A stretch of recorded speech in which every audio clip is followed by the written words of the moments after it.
오늘 아침에 본문의 말씀은 결혼이 좋으냐 독신이 좋으냐 하는 문제를 다루고 있습니다. 사도 바울은 이 문제를 다루면서 기본 전제를 이야기하는데 그 전제가 무엇이냐면 어제 말씀드린 것처럼 25절을 보면요, 처녀에 대하여는 내가 주께 받은 계명이 없으되 주의 자비하심을 받아서 충성스러운 자가 된 내가 의견을 말하노니 내 생각에는 이것이 좋으니.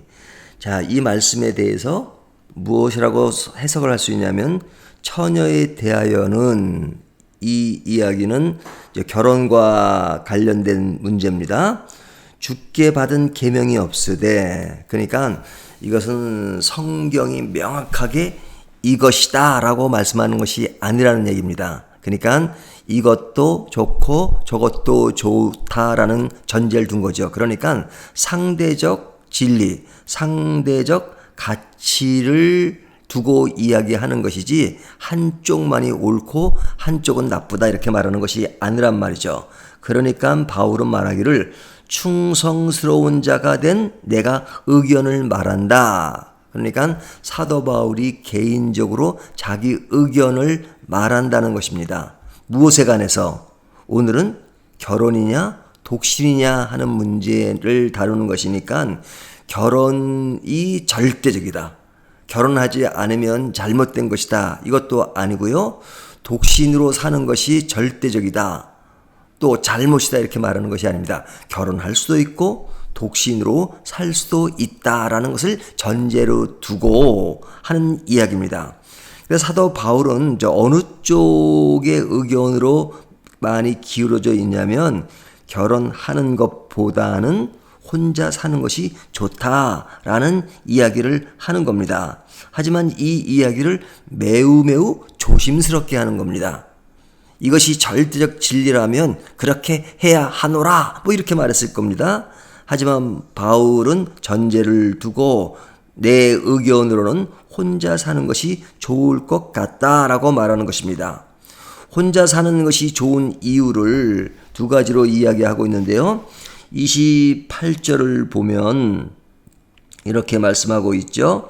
그러나 장가 가도 죄짓는 것이 아니요 처녀가 시집 가도 죄짓는 것이 아니로되 이런 일들은 육신의 고난이 있으리니 나는 너희를 아끼노라 그러죠. 여기 육신의 고난이 있으리니 하는 이야기는 가정을 이루게 되면 그 가정을 이룬 사람으로서 감당해야 될 일들이 있죠. 혼자 살면 혼자만 책임지면 되잖아요. 하지만 가정이 되면 남편이 있든지 아내가 있든지 또 자녀가 생기면 그 모든 일들을 팀워크로 이뤄가야 하기 때문에 감당해야 될 일이 있단 말이죠.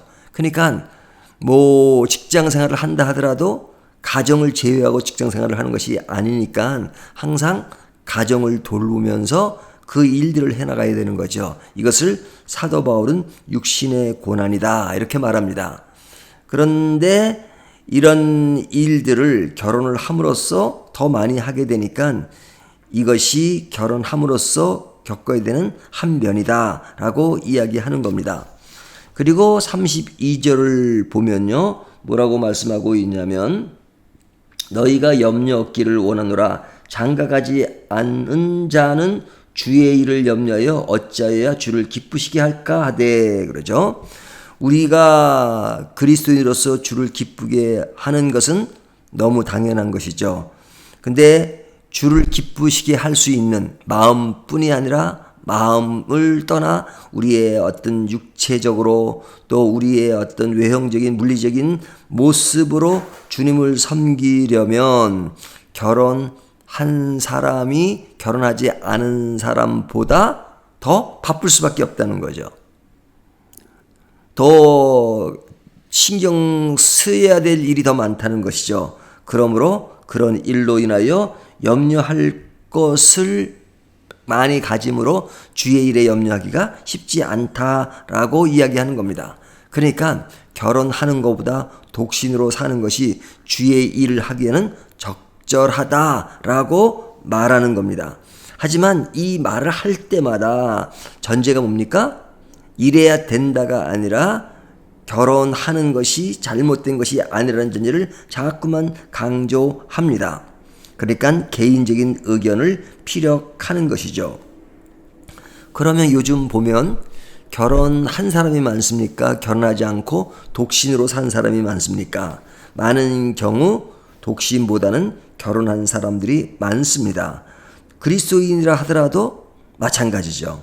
자, 그렇다면 결혼하는 것들이 이렇게 단점만 있느냐? 그러지 않습니다. 결혼은 그냥 해야 된다는 의무감 속에서는 하는 것은 아니죠. 결혼을 해야 된다 마음을 먹어도 사랑하는 사람이 나타나지 않으면 결혼하기가 힘든 거죠. 근데 어떤 사람은 독신으로 살기를 원하지만 사랑에 빠지면 독신의 관점은 사라지고 결혼하는 경우도 많지 않습니까? 그러니까 결혼은 사랑으로 맺어지는 것이니까 그 사랑을 이론적으로 나는 사랑한다 하지 않는다라고 말할 수가 없단 말이죠. 사랑에 빠지면 사랑이 느껴지는 것이니까 사랑하는 사람을 위해서 같이 살기로 하고 그리고 서로 간에 격려하면서 위로하면서 기대며 살 수 있는 것, 이것은 또 결혼의 아름다움이라고 할 수 있죠.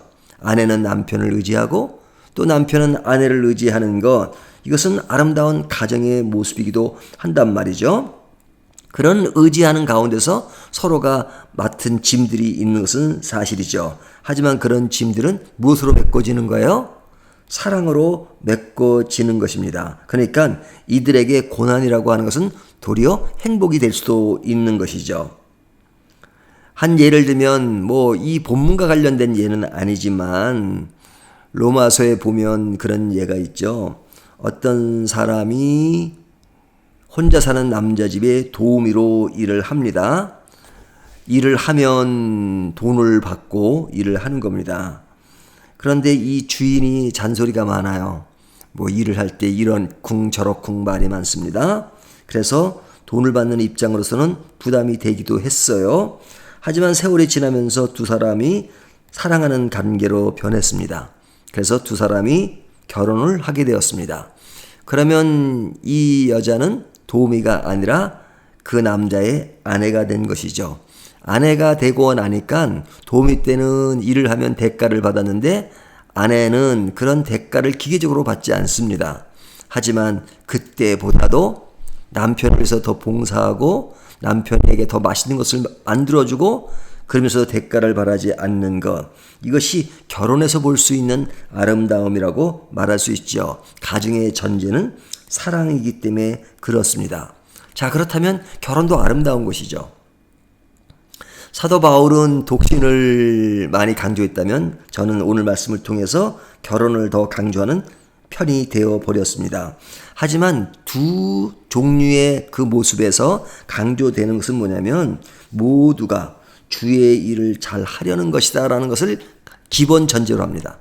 주님의 일을 잘 하는 것, 그렇다면 혼자 산다면 혼자 남은 시간들을, 가지고 있는 시간들을 최대한 활용해서 주님을 잘 섬기는 것이 중요하고, 결혼을 했다면 결혼한 부부가 한 팀워크가 되어서 주님을 사랑하고 그리고 독신보다는 주님을 섬길 수 있는 그 배당이 적을지 모르지만 그러나 둘이 합해서 전심으로 사랑의 마음으로 주님을 섬긴다면 그것도 아름다운 것이죠. 이 방송을 듣는 여러분 중에 혼자 계신 분도 계시고 또 결혼을 해서 사시는 분도 계십니다. 결혼을 안 하신 분도 계시고 결혼했지만 남편이 또 아내가 돌아가신 분도 계시고, 하지만 어떤 상황에 있든지 우리의 목표는 주님을 사랑하는 것입니다. 그 사랑하는 마음을 내가 처한 현실에서 잘 감당하는 것, 이것이 그리스도인의 아름다움이라고 말할 수 있겠죠.